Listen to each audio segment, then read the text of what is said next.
জামায়াত ইসলাম যে আমেরিকার president Donald ট্রাম্পের সাথে হাত মিলাইছে এই কথাটা বললেন মির্জা ফখরুল ইসলাম আলমগীর। এখন তার দাবি হচ্ছে জামায়াত ইসলাম দীর্ঘদিন ধরেই দেখছি আমি আমেরিকার সাথে কথা বলতে, আমেরিকার সাথে নাকি গোপনে গোপনে হাত মিলিয়েছে এই নির্বাচনে তারা নির্বাচিত হওয়ার জন্য।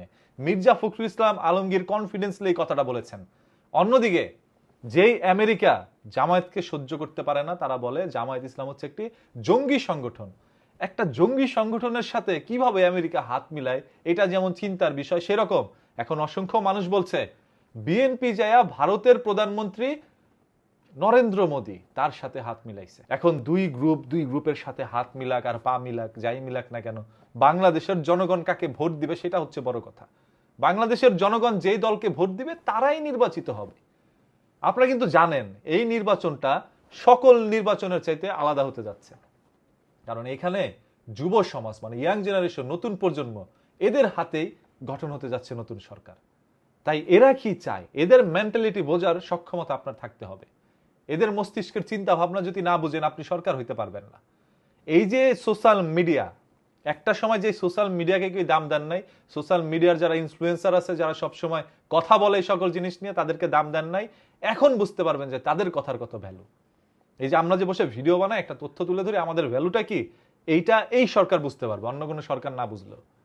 এই সোশ্যাল মিডিয়া প্রত্যেকটা ইয়াং জেনারেশন চালায়, প্রত্যেকের হাতে এখন স্মার্টফোন, সবার হাতে এখন ইন্টারনেট, পুরো বিশ্বটা তাদের হাতের মুঠোয়। তাই আপনি একটা অপকর্ম করলে সেটা কিন্তু নিমিষের মধ্যেই পুরোপুরি ছড়িয়ে যায় সোশ্যাল মিডিয়ায়, সেটা জানতে পারে। যেরকম এই যে ডোনাল্ড ট্রাম্প হাত মিলাইছে জামায়াতের সাথে, এই কথা মির্জা ফখরুল বলার সাথে সাথে ভাইরাল। তাই তারা বলতেছে তারেক রহমান নাকি নরেন্দ্র মোদীর সাথে হাত মিলাইছে। এখন কে কার সাথে হাত মিলাইছে এটা আমাদের দেখার বিষয় না। যার সাথে যে হাত মিলায় ভাল লাগে মিলাক, কেউ বুক পিলাক, কিছু একটা মিলাইলে হইলো, মিলে থাক। কথা হইছে এটা যে মিলে থাক। তারা জনগণও খুব ভালো করে এবার ডিসিশন নিবে ভোট কাকে দিবে। যেমন এই যে গণভোটের একটি সিস্টেম করা হয়েছে, যেটা অতীতে কখনো করা হয় নাই।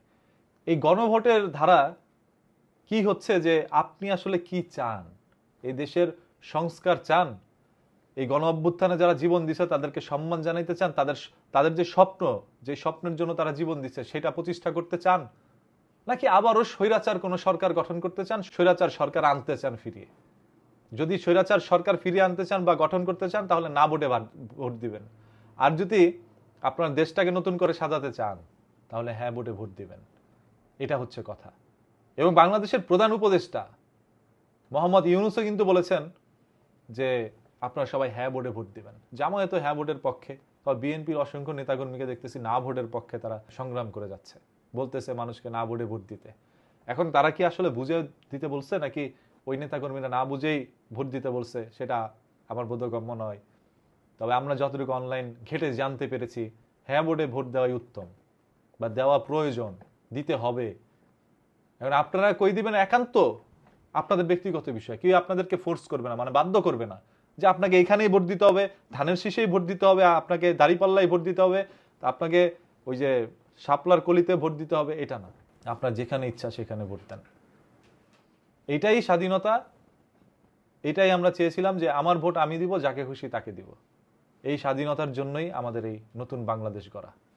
যাই হোক, আসলে কি ডোনাল্ড ট্রাম্পের সাথে জামায়াত হাত মিলাইছে কিনা আর তারেক রহমান নরেন্দ্র মোদীর সাথে হাত মিলাইছে কিনা আপনাদের কাছে কি মনে হয় কমেন্ট করে জানায়েন।